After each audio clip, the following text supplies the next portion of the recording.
Ubwenge n'ubuhanga urabihawe, kandi nzaguha n'ubutunzi n'ibintu n'icyubahiro bitigeze kubonwa n'umwami n'umwe wo mu bakubanjirije, kandi no mu bazagukurikira ntawe uzagira ibihwanye n'ibyawe. Ingoma za kabiri, igice cya mbere, umurongo wa 12. Ahubwo uzibuke Uwiteka Imana yawe, kuko ari yo iguha imbaraga zikuronkesha ubutunzi, kugira ngo ikomeze isezerano yasezeranishije indahiro na ba sekuruza banyu, nk'uko irikomeza muri iki gihe. Gutegeka kwa kabiri, ibice 8, umurongo wa 18. Umugisha Uwiteka atanga uzana ubukire, kandi nta mubabaro yongeraho. Imigani, igice cy'icumi, umurongo wa 22.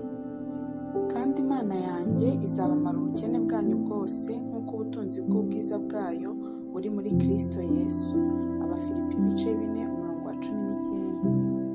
Kandi rero Imana ishobora kubasazaho ubuntu bwose, kugira ngo murusheho gukora ibyiza byose, mufite ibibahagije muri byose. Abakorinto ba kabiri, ibice 9, umurongo w'8.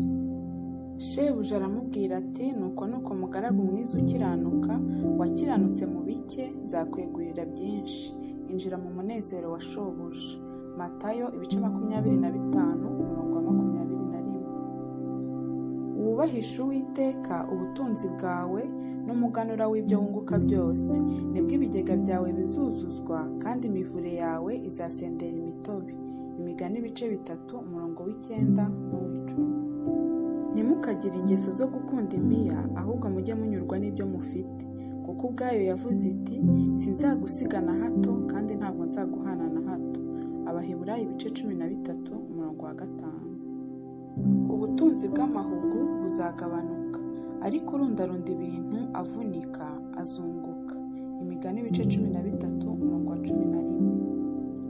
Wihanangiriza abatunzi bo mu by'iki gihe, kugira ngo be kwibona cyangwa kwiringira ubutunzi butari ubwo kwizigirwa, ahubwo biringira Imana iduha byose itimana, ngo tubinezererwe.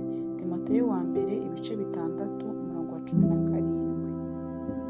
Uduke turimo kubaha Uwiteka turuta ubutunzi bwinshi burimo impagarara. Imigani 15, umurongo wa 16. Kuko aho ubutunzi bwawe buri, ari naho umutima wawe uzaba. Matayo, ibice 6, umurongo wa 21.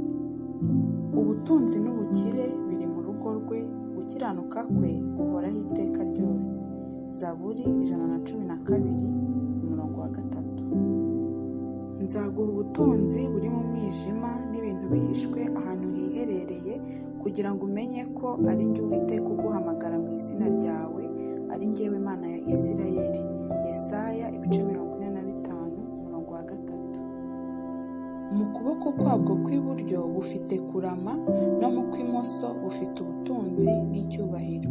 Imigani, ibice 3, umurongo wa 16. Kuvugwa neza biruta ubutunzi bwinshi, no gukundwa kuruta ifeza n'izahabu. Imigani 22, umurongo wa 1. Mbese wahanga amaso ku bitariho, kuko ubutunzi butabura kwitera amababa bukaguruka, nk'uko igisiga kirenga mu bushwi.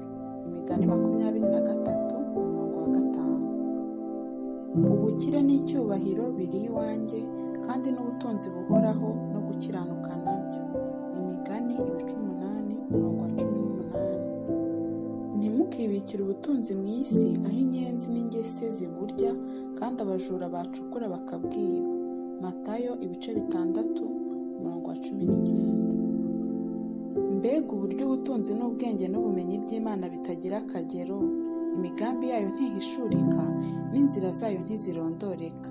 Abaroma 11, umurongo wa 33. Ngo abahe nk'uko ubutunzi bw'ubwiza bwe buri gukomezwa cyane mu mitima yanyu kubw'umwuka we.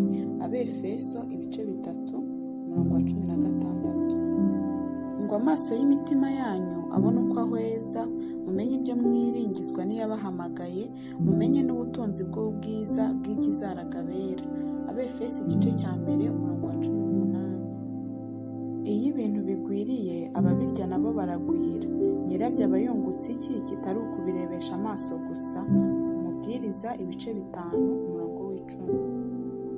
Mwishyure bose ibibakwiriye, abasoresha mubasorere, abahinisha mubahinire, abo gutinywa mubatinye, n'abo kubahwa mububahe. Abaroma 13:7. Ineza y'umuntu niyo imutera gukundwa, kandi umukene aruta umunyabinyoma. Imigani 19:22. Imana izagwiza umunezero mu mutima we, bituma atibaza cyane iminsi azamara akiriho. Umubwiriza 5:19. Hariho umutunzi wambaraga imyenda y'imihengeri n'iy'ibitare byiza iminsi yose, agahora adamaraye. Luka 16:19. Kuko muzi ubuntu bw'Umwami wacu Yesu Kristo, uko yari umutunzi maze agahinduka umukene ku bwanyu, kugira ngo ubukene bwe bubatungishe. Abakorinto 2:8-9. Ariko mwebweho muzitwa abatambyi b'Uwiteka, abantu bazabita abagaragu b'Imana yacu. Muzarya iby'abanyamahanga batunze, kandi mu cyubahiro cyabo niho muziratira. Yesaya 61:6. Mbese umuntu yakwima Imana ibyayo? Ariko mwebwe mwarabinyimye. Nyamara murabaza muti, twakwimye iki? Mwanyimye imigabane ya 1/10 n'amaturo. Muvumwa wa muvumo, kuko ishyanga ryose uko mungana mwanyimye ibyanjye. Nimuzane imigabane ya 1/10 ishyitse, mubishyire mu bubiko, inzu yanjye ibemo ibyo kurya. Ngaho nimubingeragereshe, niko Uwiteka Nyiringabo avuga. Murebe ko ntazabagomororera imigomero yo mu ijuru, nkabasukaho umugisha mukabura aho muwukwiza. Nzahana indyanyi nyibahora, ntizarimbura imyaka yo ku butaka bwanyu, kandi n'umuzabibu wanyu ntuzaragarika imbuto mu murima igihe cyawo kitaragera, niko Uwiteka Nyiringabo avuga. Amahanga yose azabita abanyamahirwe, kuko muzaba igihugu kinezeza, niko Uwiteka Nyiringabo avuga. Ahubwo mubanze mushake ubwami bw'Imana no gukiranuka kwayo, nibwo ibyo byose muzabyongererwa. Matayo 6:33.